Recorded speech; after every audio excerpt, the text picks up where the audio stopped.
को बहुत बहुत नमन जो सर्वव्यापक है। आज का स्वाध्याय का विषय बहुत रोचक भी है और महत्वपूर्ण है।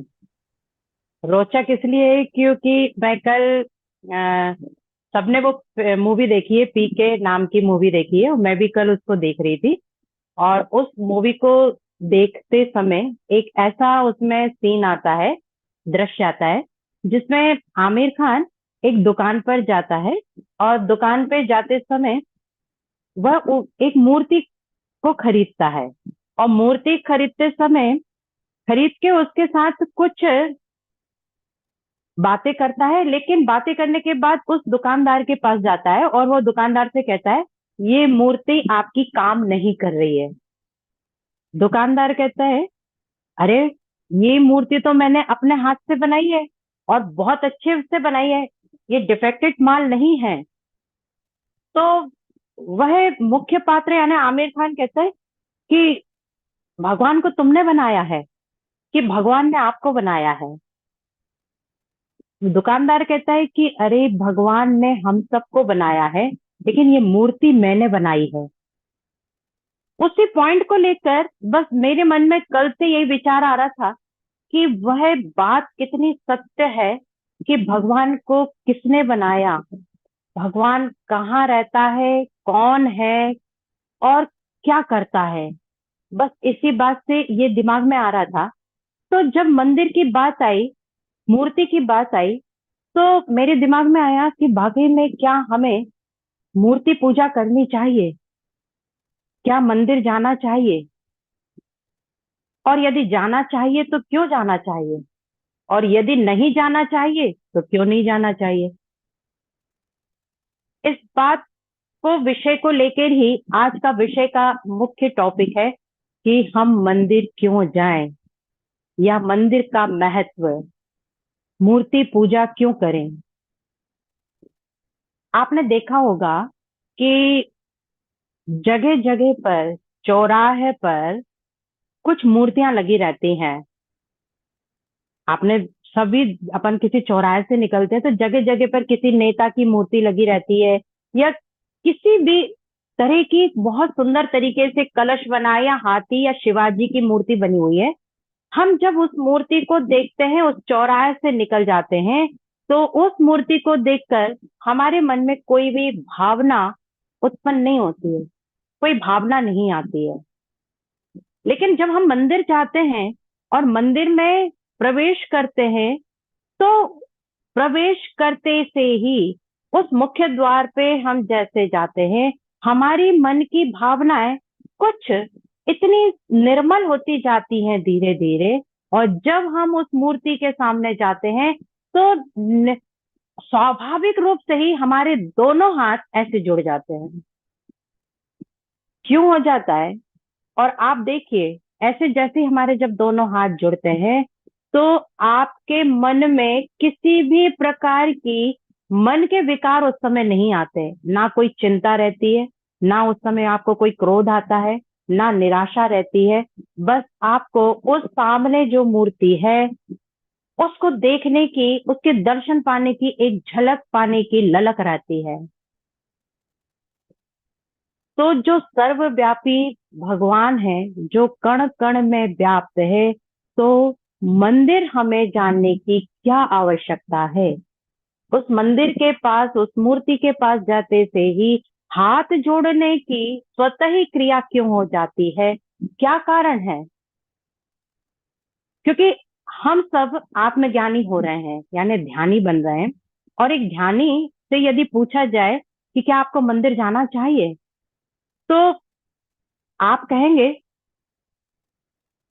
दोनों आंसर हो सकते हैं, हाँ जाना चाहिए, कोई कहेगा कि नहीं जाना चाहिए, क्योंकि मंदिर तो मेरे हृदय में ही है।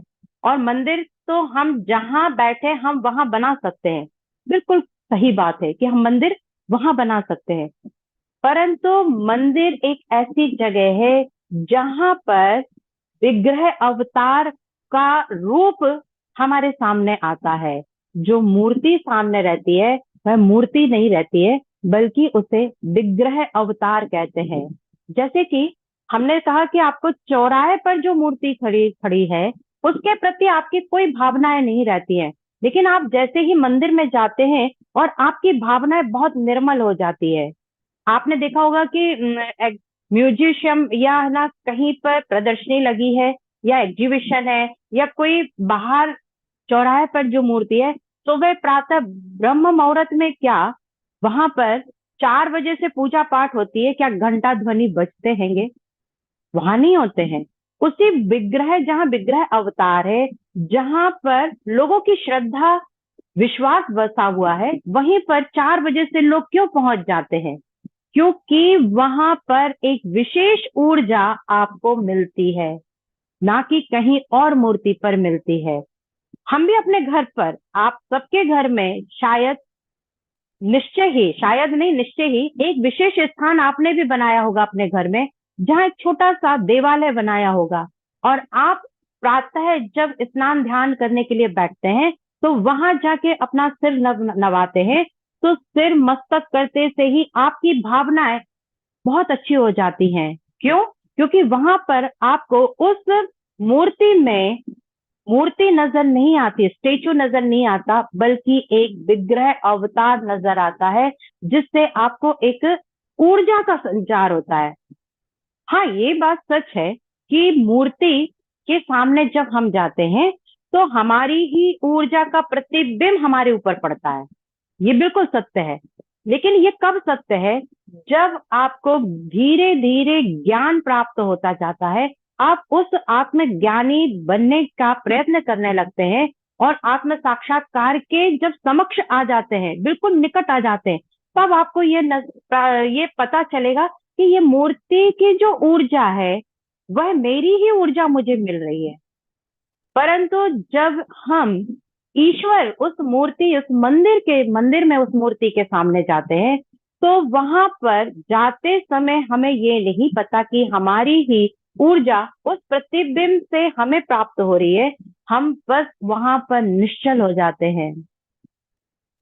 आज मंदिर तो कई अनेक है, बहुत सारे हैं, लेकिन ऐसे मंदिर जहां बहुत ही प्राचीन और ऐतिहासिक हैं, जिनके ऊर्जा किसी ऊर्जा से निर्मित हुए हैं, किसी महापुरुषों की ऊर्जा के द्वारा वहां वो विग्रह अवतार लिया है। अवतार का मतलब जैसे मनुष्य रूप में रामकृष्ण ने अवतार लिया था, तो एक जब मूर्ति के रूप में विग्रह मूर्ति को जब हम प्राण प्रतिष्ठा या मंत्रोच्चारण के द्वारा उनकी प्राण प्रतिष्ठा करते हैं, उनको स्थापित करते हैं, तो वह विग्रह अवतार कहलाने लगता है। और उस स्थान की एक विशेष महिमा हो जाती है। उस स्थान पर जाते से ही लोगों की भावना सकारात्मक हो जाती है। हम चाहे द्वारकाधीश चले जाएं, चाहे वृंदावन बांके बिहारी जाएं, चाहे जगन्नाथपुरी जाएं, चाहे रामेश्वरम जाएं, चाहे किसी भी ऐसी स्थान पर जाते हैं जहां महापुरुषों के माध्यम से किसी विग्रह का अवतार धारण किया गया है, तो वहां आप जब जाते हैं, आपकी भावनाएं बहुत ही निर्मल हो जाती हैं। बहुत क्यों हो जाती है? क्योंकि जितने लाखों की पब्लिक जाती है वहां पर, आपने देखा होगा कि उस मंदिर में जाते से ही लोग अपने मन मुटाव को भूल जाते हैं। क्या मंदिर जाते समय आपके मन में कुछ ऐसी भावनाएं आती है कि किसी का बुरा हो जाए, कि कुछ कुछ गुस्सा करे, कुछ ऐसा हो जाए? आप इस तरह से का कभी किसी के मन में ऐसी भावनाएं कभी नहीं आती है। जब हम मंदिर जाते हैं तो सिर्फ ऐसी इच्छा होती है कि हम भगवान को कितनी देर तक उससे मिलें, कितनी देर तक उसका रूप निहार सके। हमारी बस ऐसी ही इच्छा होती है उस विग्रह को देखने की। तो मूर्ति उस विग्रह मूर्ति को जब हम विग्रह अवतार के रूप में जब हम पूजते हैं, तो सकारात्मक ऊर्जा हमें प्राप्त होती है। हम जब मंदिर में जाते तो आप देखते होंगे कि द्वारकाधीश जा रहे हैं तो रोज बहुत सारे लोग जोर जोर से क्या कहते हैं, नाम का उच्चारण करते हैं, जय द्वारकाधीश। वृंदावन जा रहे हैं तो जय बांके बिहारी, द्वारकाधीश जा रहे हैं तो जय जगन्नाथ। सबके मन में एक भगवान का नाम मन में गूंजता है और सबके मन में बस प्रभु के दर्शन की एक ललक होती है कि परमात्मा की झलक मिल जाए, उसकी दर्शन को प्राप्त कर सके। मन में जब ये सकारात्मकता आती है ना, सभी के मन में रहती है, तो वो जितने लाखों के लोग रहते हैं उन सब की ऊर्जा हमें भी प्राप्त होती है। और जब हमें वो ऊर्जा मिलती है तो हमारे मन की भावनाएं जो है वह और भी सकारात्मक हो जाती है, बहुत अच्छी हो जाती है।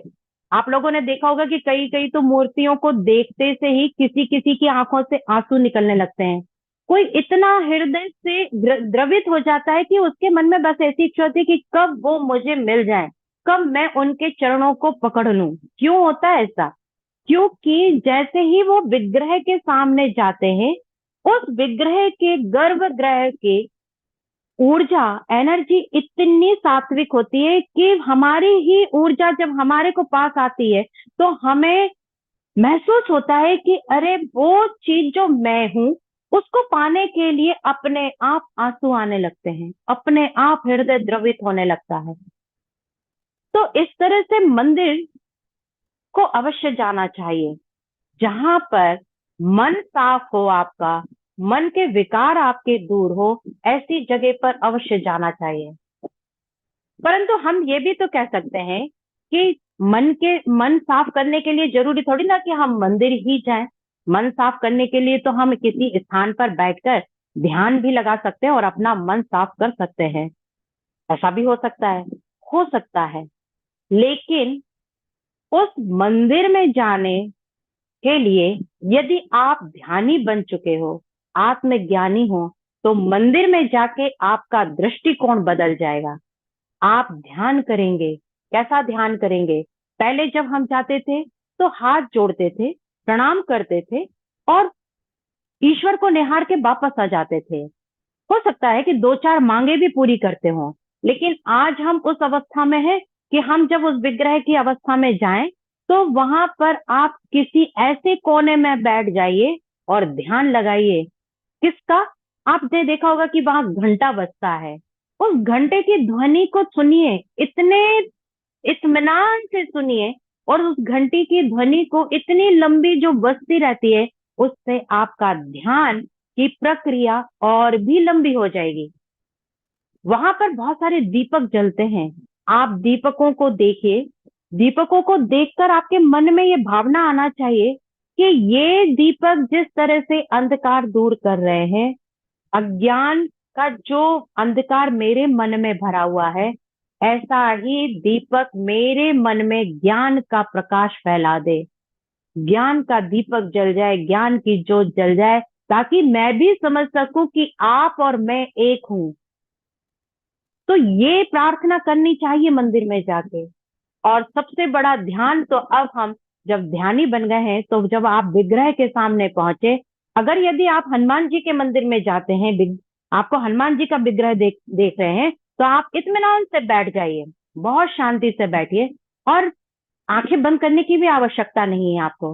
उस विग्रह को देखिए और उस विग्रह को देखते समय आप मन में ये भाव करिए कि हनुमान जी जैसा अवतार जो हुआ है, उनके कितने गुण हैं। वह ध्यानी भी हैं, वह ज्ञानी भी हैं, वह कर्मशील भी हैं और वह भक्ति पूर्ण रस से भरे हुए हैं। तो ऐसे विग्रह के सामने उनके गुणों को अपनाने का प्रयत्न कीजिए और ईश्वर से प्रार्थना करिए कि यही ज्ञान मुझे भी मिले जो आपको है, वही भक्ति मुझे भी मिले जो आपको है, ऐसी प्रेम भक्ति मुझे भी प्राप्त हो, ऐसा कर्तव्य कर्मशील मैं भी बन सकूं जैसे आपने कर्मठता को निभाया है। राम के प्रति जैसी आपकी भक्ति थी, ऐसी भक्ति मुझे भी प्राप्त हो। आप इस तरह के ध्यान लगाइए, इस तरह के गुणों को अपने, उनके गुणों को देखिए, समझिए और अपनाइए। आप कृष्ण के सामने बैठते हैं तो कृष्ण के गुणों को अपनाने का प्रयत्न कीजिए कि किस तरह से उनकी मनमोहक छवि है और जो लोगों को आकर्षित करती है। तो हमारा भी प्रभु ऐसा व्यक्तित्व बनाइए, ऐसा व्यक्तित्व हमारा भी बने कि हम लोगों के लिए आदर्श बन जाएं। लोग हमारी भी, जब हमारी मृत्यु हो जाए तो हमारी बात को एक सात्विक रूप से ले, यानी एक ऐसे अच्छे इंसान, ऐसे व्यक्तित्व के रूप से हमें याद करे कि हाँ, हमारे परिवार में भी एक ऐसा सदस्य था जिन्होंने भक्ति करी, लेकिन किस तरह की करी। ऐसा ध्यान लगाने का प्रयत्न कीजिए।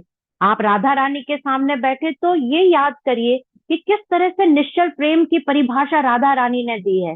कृष्ण ने किस तरह से महाभारत युद्ध करके गीता ज्ञान दिया जो अर्जुन की आंखें खोली हैं, और ऐसा ज्ञान जो आत्मज्ञानी बनाने में हमको सहायक है।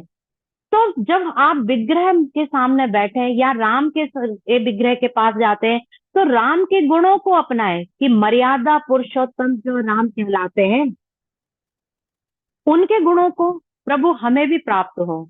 वही धर्मनिष्ठा हो, वही कर्तव्य पालन हो, जैसे भाई के साथ उनका प्रेम रहा, मात्र के साथ उनका प्रेम रहा, पत्नी के साथ उनका कर्तव्य रहा, ऐसे कर्तव्य। और तो और उन्होंने रावण के साथ भी जैसा कर्तव्य निभाया, यानी अपने दुश्मन के साथ भी उन्होंने जैसा कर्तव्य निभाया, ऐसा कर्तव्य निभाने की प्रभु शक्ति मुझे भी प्राप्त हो। ऐसा ध्यान लगाना चाहिए जब हम ऐसे विग्रह के सामने जाते हैं। और तो और जब किसी भी विग्रह पे जाइए, आप चाहे दुर्गा के विग्रह के सामने जा रहे हैं, तो दुर्गा जी के विग्रह को देखते से ही आप उनकी छवि को जब निहारे, तो अष्टभुजाधारी जो सामने है, इतने शस्त्रों को धारण करने वाली, इतना सब कुछ, जिन्होंने असुरों का संहार किया, तो आपके मन में भावना आना चाहिए कि मेरे मन में भी कई असुर हैं, ऐसे असुरों का संहार करिए, तब हम अपनी आध्यात्मिक यात्रा में आगे बढ़ सके। तो मंदिर जाना आज एक ध्यानी के लिए अलग है। अलग यानी उसका दृष्टिकोण अलग है। एक साधारण मनुष्य के लिए अलग है। एक साधारण मनुष्य भी जब मंदिर जाता है तो उसकी भावना भी निश्चल हो जाती है, निर्मल हो जाती है। और जब एक ध्यानी उस मंदिर में जाता है, तो उसकी भावना, उसकी दृष्टिकोण तो और महत्वपूर्ण हो जाना चाहिए, क्योंकि वह आध्यात्मिक यात्रा पे चल रहा है। और जब हम आध्यात्मिक यात्रा पे चल रहे हैं, तो निश्चय ही हमारा एक उद्देश्य है कि हमें परमात्मा का मिलन, यानी उस परमात्मा के अस्तित्व को समझना है कि कौन है वो। सब कहते हैं कि वो और मैं एक ही हूं, तो कैसे हैं? जब तक आप उस रास्ते पर आगे नहीं बढ़ेंगे, कदम पे कदम आगे नहीं बढ़ाएंगे, हमको समझ में ही नहीं आने वाला है। हम जानकारी प्राप्त करने के लिए हमें स्वाध्याय करना पड़ेगा, बुक पढ़ना पड़ेगा, सत्संग सुनना पड़ेगा, और तो और अच्छी बातों को जहां से मिले उसे नोट करना पड़ेगा, उस पर काम करना पड़ेगा, तब जाके हम उस मार्ग पर आगे बढ़ सके। तो जिस तरह से वो पीके फिल्म में आमिर के मन में एक जिज्ञासा उत्पन्न हुई थी कि मंदिर जाना चाहिए कि नहीं जाना चाहिए, मूर्ति पूजा करनी चाहिए कि नहीं करनी चाहिए, तो मेरे मन में भी ये बहुत ही उस फिल्म को देखकर विचार उत्पन्न हुआ था कि क्या मुझे भी मूर्ति पूजा करनी चाहिए कि नहीं। लेकिन जब अपने आप में ही उस प्रश्नों को खोजती गई, इतने प्रश्नों के उत्तर अपने आप मिलते गए। आप आंखें बंद करके बैठेंगे ना ध्यान पूर्वक शांति से, तो आपको प्रश्नों के उत्तर अपने आप स्वतः मिल जाएंगे। अच्छा ठीक है, मैं बोलती हूँ कि आपको मंदिर जाना चाहिए, लेकिन हो सकता है कि आप बोले कि नहीं जाना चाहिए। क्यों? क्योंकि क्या जरूरत है उस मंदिर में जाकर उस मूर्ति के सामने हम ध्यान लगाएं? हम तो ध्यान कहीं भी जाके लगा सकते हैं। लेकिन आपको पास यदि मैं कहूं कि एक न्यूज़पेपर का एक टुकड़ा देती हूँ, एक पेपर देती हूँ, और आपसे कहूं कि फाड़ दीजिए इसको, अब भी हाल फाड़िए, तो आप फटाफट उसके 5-6 टुकड़े करके उसको फेंक देंगे, है ना? और यदि वही उसी समय में आपको इसके बाद कहूं कि 2000 का नोट है, अब आप इसको फाड़ दीजिए, आपके पास 2000 का नोट है, उसको निकालिए और उसको फाड़ दीजिए, तो क्या आप उसको फाड़ेंगे? 10 बार सोचेंगे कि अरे 2000 का नोट है, मुक्ता मैडम कैसी बातें कर रही हैं, कोई 2000 का नोट फाड़ सकता है? क्यों? क्योंकि वो 2000 का नोट आरबीआई से निकल कर आया है ना? वहां से उसमें एक मोहर लग गई है कि ये करेंसी हमारे लिए बहुत उपयोगी है। ऐसी ही जो मंदिर में विग्रह है, जो मंदिर में मूर्ति है, वह भी एक प्रतिष्ठित है, उसमें मोहर लगी हुई है कि वह हमारे लिए बहुत उपयोगी है, क्योंकि मंदिर में जाके हमारे मन में जितने सात्विक सकारात्मक विचार उत्पन्न होते हैं, वह कहीं नहीं होते हैं। हम घर पे भी सकारात्मक विचार ध्यान लगा के कर सकते हैं। आपके घर में 5 सदस्य रहते हैं और आपका मन ध्यान करने का कर रहा है, उसी समय आप या भगवान की पूजा कर रहे हैं, आपके मन में बहुत अच्छे विचार आ रहे हैं, पर आपके घर में जितने 4 सदस्य हैं, हो सकता है आपका बच्चा किसी बात से मोबाइल देख रहा है, उसके विचार कुछ और चल रहे हैं। घर के कोई और सदस्य, उनकी कुछ और विचार चल रहे हैं। तो घर के वातावरण में चारों पांचों के विचार एक जैसे नहीं चल रहे हैं उस समय। परंतु जब हम उस विग्रह, उस प्रतिष्ठित मंदिर में जाते हैं, तो वहां पर सभी लोगों के विचार एक ही रहते हैं, उस ईश्वर के दर्शन करना। तो जहां पर सबके विचार एक जैसे होते हैं, वहां पर सकारात्मकता अपने आप आती है। ऊर्जा इतनी प्रभावशाली हो जाती है कि आपके मस्तिष्क से, आपके सहस्त्रार्थ से लेके मूलाधार तक अपने आप चली जाती है। क्योंकि आप ध्यानी है, आपको पता है कि सहस्त्रार्थ से मूलाधार तक किस तरह से हमारी ऊर्जा काम करती है। तो ये विषय बहुत लंबा हो सकता है, पर समय का अभाव अपने पास। अ, इस बात पर विचार अवश्य करिएगा। इस विषय को सुनने के लिए आप सबका बहुत